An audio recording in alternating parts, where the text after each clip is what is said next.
तुम्ही जर पदवीधर असाल तर तुम्ही रेल्वेमध्ये कोणतीही परीक्षा न देता नोकरी करू शकतात.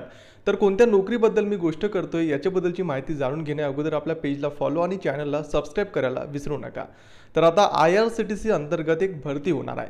या भरती अंतर्गत पर्यटन मॉनिटर या पदासाठी ही भरती होणार आहे. या भरतीसाठी तुम्हाला लेखी परीक्षा देण्याची गरज नाही, थेट मुलाखतीद्वारे उमेदवार निवडला जाणार आहे. या भरतीसाठी वयोमर्यादा ही 28 वर्षे ठेवण्यात आली आहे आणि या भरती अंतर्गत नोकरीचे ठिकाण हे मुंबई असणार आहे. म्हणजे मुंबईमध्ये तुम्हाला ही नोकरी करायची आहे. या भरती अंतर्गत जी रिक्त पदं भरली जात आहे त्या पदाचे नाव पर्यटन मॉनिटर असं आहे आणि या भरतीसाठी अर्ज करण्याची शेवटची तारीख ही 3 जुलै ठेवण्यात आली आहे आणि या भरतीसाठीची जी मुलाखत आहे ती पण 3 जुलैलाच होणार आहे आणि फक्त 2 जागांसाठी ही भरती होणार आहे. त्यामुळे या भरतीबद्दलची अधिक माहिती, जसं की हा भरतीचा फॉर्म कोणत्या पत्त्यावर पाठवायचा अशी पूर्ण माहिती आपल्या टेलिग्राम आणि व्हॉट्सॲप ग्रुपवर दिलेली आहे. त्यामुळे आपल्या इंस्टाग्रामच्या बायोमधील लिंक